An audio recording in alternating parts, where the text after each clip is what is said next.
We are entering the 8th week of the closure of the Strait of Hormuz, an event that, whether this is the intention or not, will result in famine in various countries around the world, but notably African nations.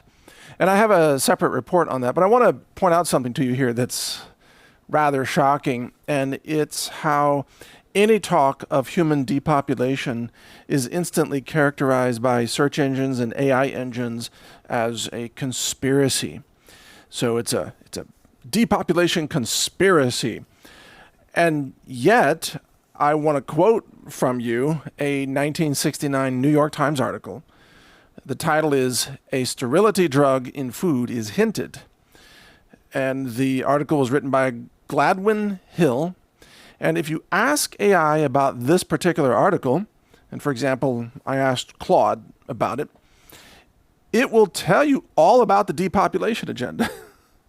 And then it will say, but it's a conspiracy theory. So let me read for you what Claude, this is from Anthropic, what Claude says about that article from 1969 in the New York Times. It says, well, I already read you the headline, "The Sterility Drug." Subhead, "Biologist stresses need to curb population growth." By Gladwin Hill, November 25th, 1969. Hill was covering, this is the description from Anthropic. Hill was covering the opening day of the 13th National Conference of the U.S. Commission for UNESCO, held at the St. Francis Hotel in San Francisco. The 100-member commission, appointed by the Secretary of State, included representatives of government, outside organizations, and the public Jew World Order. No, I'm not even making that up. That's in the article. The Jew World Order. Not the New World Order. The Jew World Order. Okay. And roughly 500 conservationists and others attended the two-day meeting, which that year focused on environmental problems. By the way, they've always portrayed human populations as an environmental problem. And this is the same kind of thinking that led decades later to the global warming agenda pushed by Al Gore and others, which then morphed into climate change, right? So this is the same kind of thing. Anyway, continuing on with what Anthropic Claude says, quote, "The article's lead reported that Stanford biologist Dr. Paul Ehrlich, author of the bestseller The Population Bomb, 1968, raised the possibility in his remarks that governments might eventually feel compelled to add sterility drugs to reservoirs, that's the water supply, or to food aid shipped abroad as a way to slow population growth." Got it? So sterility drugs. Now, of course, you and I both know that later on they simply incorporated this into vaccines, but also into foods via pesticides and herbicides. Okay, continuing. Quote, "Hill framed Ehrlich as a leading public crusader on the population issue, not as a policymaker." And then here's a subhead, "Ehrlich's specific proposals as reported. Number one, establishing a federal population commission with a substantial budget for public information campaigns. Number two, adding a temporary sterilant to a staple food, like, let's say, rice or wheat or whatever, or to the water supply, mentioned as a future possibility he envisioned. And number three, arguing that compulsory family size regulation might become necessary if voluntary measures failed." Got it? So, yeah, government mandates, basically reproduction lockdowns. That's what Ehrlich was proposing, and putting infertility drugs in the water supply and the food supply. Okay. Other voices in the article. Dr. Lee Dubridge, President Nixon's chief science advisor, who, according to the article, said population control should be a top priority for every government. Now, if that's not depopulation, I don't know what to call it, folks. That's straight up depopulation. Second one, Dr. Barry Commoner of Washington University in St. Louis, who challenged institutions, schools, churches, families, governments, and UNESCO itself to make zero population growth their central task. Now, does that sound familiar to anybody? Because, well, more recently, Bill Gates in the TED Talk Said, how do we get to zero? Remember that? How do we get population growth to zero? And he had a formula, and he presented it on a screen. It's a whole formula for how you get to zero. And of course, Bill Gates has funded sterilization technologies and patents and ultrasound of men's testicles tested on African men, and vaccines and more vaccines and more vaccines, and funded the vaccine pandemic simulations before COVID. Remember all that? So yeah, this is all one giant spectrum of depopulation agendas spanning decades. It weaves its way through pesticides, global warming, climate change, vaccines, and now engineered famine by shutting off fertilizer from the Middle East through war. It's all the same agenda, folks. All the same agenda. Now, I read you those passages written by Claude, which is the AI engine of Anthropic. And clearly, it describes a depopulation agenda. It describes adding sterilants to the water, to the food, and making this a top priority for every government. Even President Nixon's chief science advisor chiming in on that, documented in the New York Times. And I'm not making this up. You can go back and you can check the New York Times article. I gave you the title, the author, the publication date, everything. You can go find it yourself. But despite all of that, every mainstream AI engine, and I've tested this with other engines, I'm talking about like Google and OpenAI, etc., they will all tell you it's a conspiracy theory, while at the same time they report in their own answer that, yeah, it's, they want to make it a top priority of every government in the world to achieve zero population growth, which is effectively depopulation. It's just the slower version of it instead of like killing everybody quickly. So that's what's interesting about this, is that the guardrails that are programmed into the AI engines are so strong that they will contradict their own output in order to try to paint depopulation agendas as a conspiracy theory when it is historical fact. Now, this idea of putting sterilants in the water and putting them in the food supply, etc., through other sources and other conversations, you'll find out that the number one continent that was the target of concern for population growth has been Africa.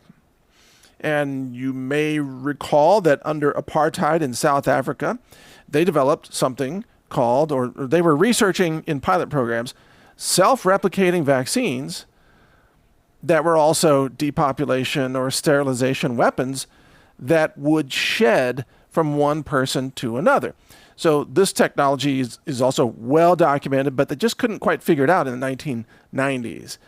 Otherwise, they would have rolled it out, and what they were going to do was roll out a, quote, vaccine campaign, for the good health of all the black people.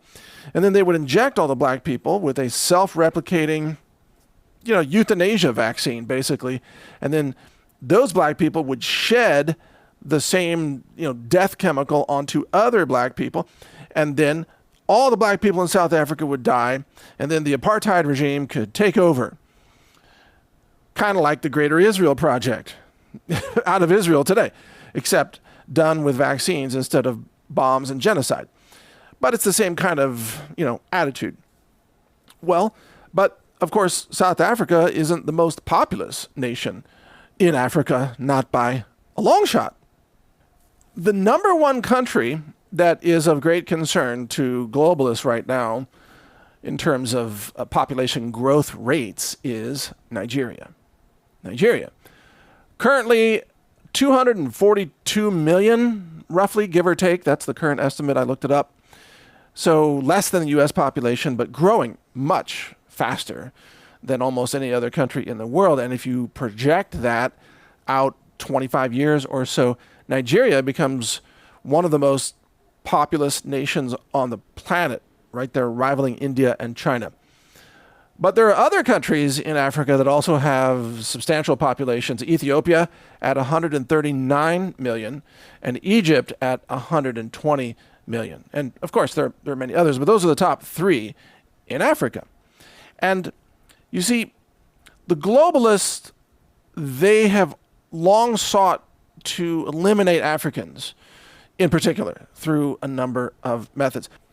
One of them I just mentioned in South Africa, the self-replicating vaccines, which is almost kind of like Nazi technology, you could say, in terms of its philosophy, its genocidal philosophy.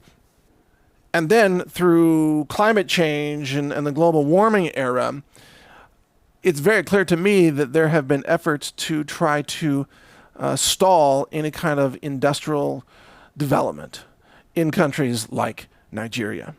A lot of economic sabotage that has been taking place. Plus, internal strife and CIA operations, that kind of thing. But the big kicker now is going to be food. Because you're probably aware in years past of starvation in Ethiopia, for example. You've heard of starving people in Uganda, maybe in Sudan. Egypt has had issues over history of famine or food scarcity here and there. And Africa is a continent that is, in many ways, many of its nations are right on the edge of famine. The populations that tend to live in Africa, overall, on average, they have very little additional marginal discretionary income. And they spend a much larger percentage of their incomes on food than do people in countries like the UK or the United States or Canada, etc., or other wealthier nations, including Russia or China for that matter. So it doesn't take much increase in the price of food to plunge African nations into social strife and famine. And I have a separate report on that I'll be covering also, but I wanted you to see that depopulation has been an agenda since at least the 1960s. It continues to be a top agenda today. The thread of depopulation winds its way through many of the big scare stories of history, including the population bomb from Ehrlich, but also global warming and climate change. And that was a big one, trying to shut down combustion engines and shut down energy extraction and energy use, which of course energy becomes food. Food crops are really just kind of reconfigured hydrocarbons. So if you shut down oil and you shut down energy, then you shut down food and you shut down reproduction and family growth, etc. There have been other attacks on the family, such as the LGBT agenda, transgenderism, just gay themes being pushed through all the media so that because gay couples don't have children, obviously they do not reproduce biologically. So there are a number of themes to achieve depopulation, but also think about all the plastics chemicals that are used in food packaging and in the food supply. Think about the pesticides and herbicides. Think about the plummeting sperm counts in men. And also think about the estrogen mimickers that are in the food supply, like soy products in particular. And that's where you get the phrase soy boys, who probably have no functioning sperm. I don't know. Not looking good.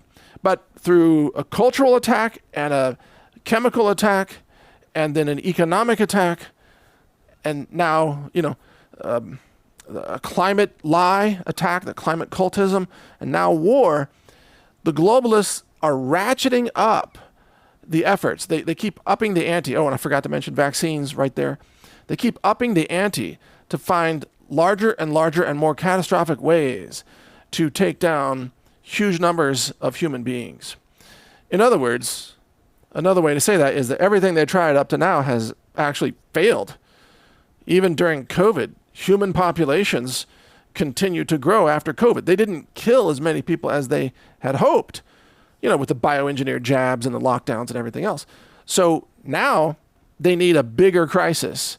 They need to shut down the global energy and fertilizer supply that roughly 4 or 5 billion people in the world depend on in order to eat, because of, we've covered it before, the Haber-Bosch process that turns natural gas into ammonia and then urea and then nitrogenous fertilizers, etc.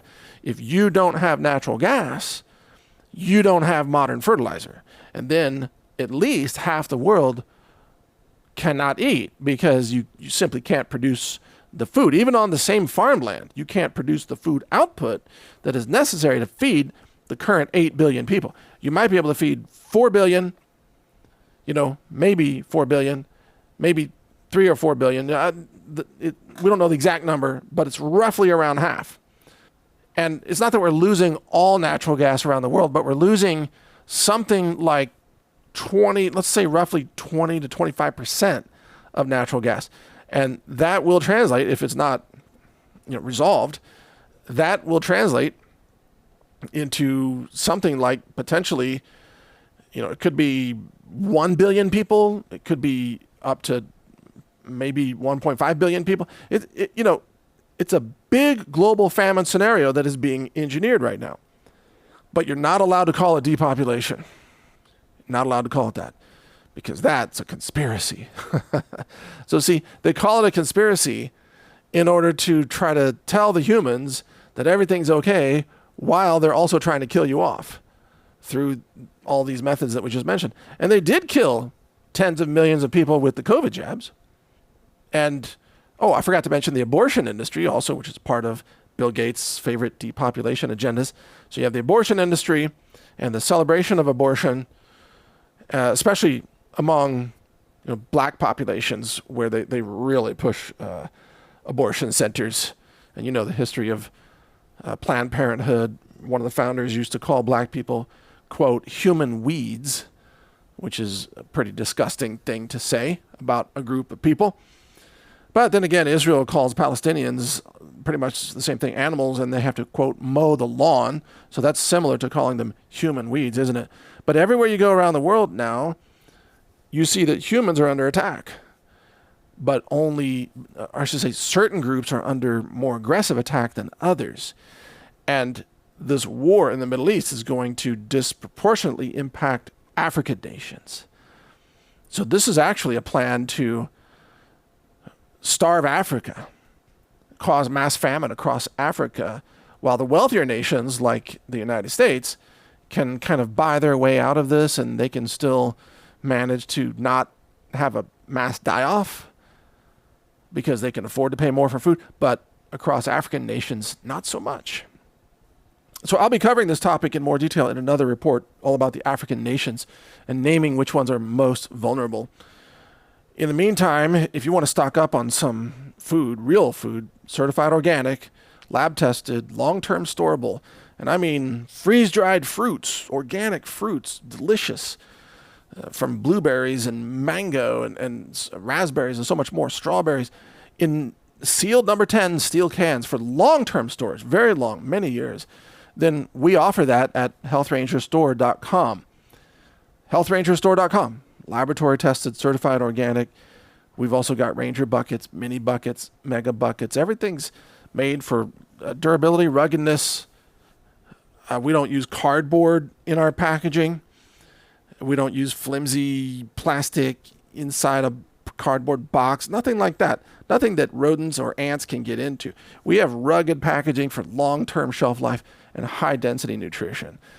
So if you want to get squared away with more great food, clean food, shop with us, healthrangerstore.com. Thank you for listening. And get ready. The famine is coming. You can also follow more of my reports at brightvideos.com, and you can read my articles at naturalnews.com. Thank you for listening. Take care. We now have vitamin D3 plus K2 plus Aquaman, which is a seaweed calcium, available at healthrangerstore.com. Here, I've got it up on my site here. This is the Groovy Bee brand that we have, which is our in-house brand, healthrangerstore.com.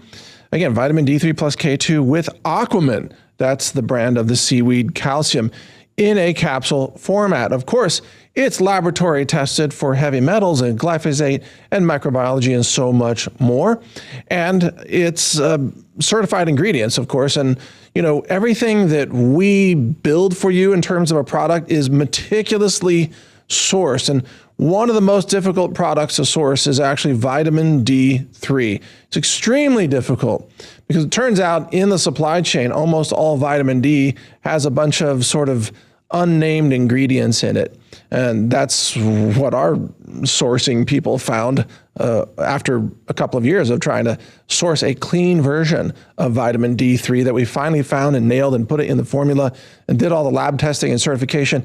So now it's available. So this synergistic combination, if you think about natural bone support, for example, or you think about the fact that so many people may not have sufficient levels of vitamin D for just optimal health and immune support and many other reasons to have vitamin D levels, this product can help you supplement that.